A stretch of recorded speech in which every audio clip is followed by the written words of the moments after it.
Welcome back to sort of car talk. Pakistan के अंदर आपने देखा होगा कि बिजनेसेस के अंदर काफ़ी सारे लोग जो होते हैं वो बिजनेस करते हैं तो है, लेकिन उनका माइंडसेट नहीं होता, तो इस वजह से वो बिजनेस करते हुए उसके अंदर नखरे कर रहे होते हैं, अपनी पसंद और नापसंद को देख रहे होते हैं।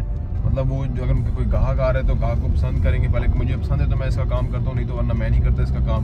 अब इसमें होता ही है कि जो लोग इस तरह से काम कर रहे होते हैं माइंडसेट के बगैर, वो लोग काम कमा रहे होते हैं, टाइम उतना ही दे रहे होते हैं। बट जो लोग अपने काम को काम की तरह कर रहे होते हैं उसका उनकी आमदनी बढ़ जाती है और वो टाइम उतना ही लगाते हैं, पर उनको फ़ायदा ज़्यादा होता है, क्योंकि वो हर किसी का काम, जो भी उनका काम में बंदा आ रहा है तो उनको एंटरटेन कर रहे हैं, फैसिलिटेट कर रहे हैं। तो इस पर बात करते हैं कि जो माइंडसेट का डिफरेंस है इतना बड़ा, ये इसका इतना ज़्यादा इफेक्ट कैसे आ जाता है।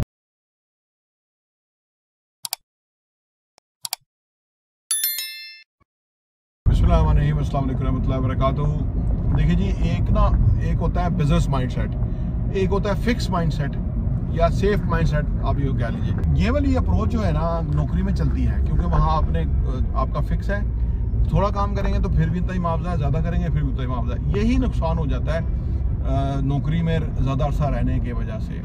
जब वो रियल लाइफ में आके को कारोबार शुरू करते हैं तो वो उसी माइंडसेट के साथ ही कारोबार कर रहे होते हैं। हालांकि बिजनेस जो है, बिजनेस के अंदर आप शाम को 2000 भी कमा सकते हैं, 2 करोड़ भी कमा सकते हैं। यानी आपकी सोच है कि आप कितना कमा सकते हैं, लेकिन सोच के मुताबिक कमा सकते हैं। अगर आपकी सोच लिमिटेड ही हो, या आपने कोई अपने लिए सेट कर लिया कि मैं शाम को 10,000 की दिहाड़ी लगानी है, मेरा 3 लाख रुपया महीना खर्चा है। हमारे काम में ऐसे डीलर्स भी हैं या लोग काम सोचते हैं कि भाई मेरा 3 लाख रुपया खर्चा है, मेरा वो चाहिए, तो उसका 3 लाख मिल जाएगा, लाख रुपया बाद में मिल जाएगा।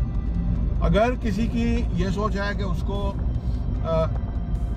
जो है ना रोज़ का फर्ज करें उसको 5 लाख चाहिए, ठीक है, वो भी मिल जाएगा, क्योंकि वो ना उस तरह का सोच रहा होगा कि मैं कैसे ज़्यादा वैल्यू ऐड करूं, किसी के लिए कोई ख़ास चीज़ मैं निकाल के उसको दूं जो कि उसकी रिक्वायरमेंट है, तो मेरा मुआवजा उसमें से सर्विस चार्जेस मेरे उतने मिल जाएंगे, क्योंकि कोई लिमिट तो है नहीं।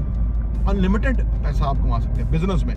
चाहे आप छोटे से छोटे कारोबार में अनलिमिटेड पैसा कमा सकते हैं, उसको स्केलेबल करना होगा। अगर टैक्सी का बिजनेस है, अच्छा, जो लोग टैक्सी का काम करते हैं, कोई बंदे कहते हैं अब आपको ही मिलते होंगे जी, मैं तो खर्चे निकाल के 2000 की दिहाड़ी लगा लेता हूँ। आप किसी और टैक्सी में उसे पूछे तो वो कई बंदे अच्छे होते हैं, बताते कहते जी मैं तो 10,000 रुपये रोज कमा लेता हूँ खर्चे निकाल के। अब आप कहते हैं यार वो भी टैक्सी इतने ही घंटे चला रहा है, ये भी माइंडसेट का फर्क है, सोच का फर्क है, अप्रोच का फर्क है। जो एक है वो जाएगा ही नहीं, दूसरे यहाँ से सवारी उतारेंगे, आगे नई सवारी खड़ी होगी उसको बिठाएंगे, बैक टू बैक वो जो है ना लोगों को घुमाते उतारते रहेंगे और उनका पैसा बनता रहेगा और शाम को अच्छा खासा पैसे लेके जाएंगे। और एक ही सड़क है, एक ही गाड़ी है, ऑलमोस्ट एक ही जितना टाइम है, वो खड़ा हुआ है नुक्कर पे लगा के कि जी मेरी पसंद का गाहक है कि तो मैं जाऊँगा। तो ये अप्रोच की बात है। बिजनेस जो है माइंडसेट का है, अप्रोच का है, आपकी रिक्वायरमेंट और नीड का है। मैं आपको इन्वेस्टमेंट के हवाले से मैं अक्सर कहता रहता हूँ कि आप कोई ना कोई चीज़ डाउन पेमेंट पे ले लें और उसकी इंस्टॉलमेंट भरना शुरू करें। लोग कहते हैं जी हमारे पास पैसे नहीं है। मैं कहता हूँ आप कोई प्रोग्राम शुरू कर लें, पैसे आ जाएंगे। अब आपको फर्ज करें रोज़ का 2000 चाहिए था, अब आपको जब 15,000 रोज़ का चाहिए होगा ना, तो आप सोचेंगे कि यार मैं 15,000 रोज़ का किस तरह से कमाऊँ, क्योंकि 2000 तो मेरा खर्चा है और 13,000 मेरा वो इंस्टॉलमेंट जाएगी जो मेरी महीने की जानी है या 3 महीने के बाद जानी है, तो मैंने वो करना है। आपको रास्ता मिल जाएगा। तो लिहाजा अपने ऑब्जेक्टिव्स, प्रोग्राम्स, अपनी गोल्स, ठीक है ना, वो बड़े रखें, बेहतर रखें। अगर छोटा कारोबार टैक्सी भी है तो उसको स्केलेबल कैसे हो सकती है, ठीक है ना, 10, 15, 20 लाख रुपए की एक और गाड़ी आ सकती है, वो डल सकती है।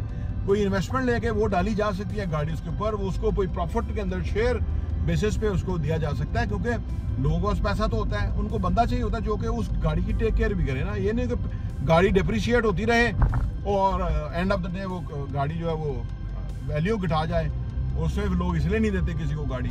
तो ये बिजनेस अगर आप कोई जिम्मेदारी ले लें कि गाड़ी डिप्रिशिएट भी नहीं होगी, गाड़ी कमाएगी भी और आप उसकी जब चाहे इंस्पेक्शन कर सकते हैं ताकि आपको पीस ऑफ माइंड हो जाए, तो ये कारोबार चल पड़ेगा। अलगर्ज कारोबार करने वाले की सोच और मंशा और रजा और उसकी प्लानिंग और उसकी फ्रीक्वेंसी पे बेस है। प्रॉपर्टी न्यूज़ देखने का बहुत बहुत शुक्रिया।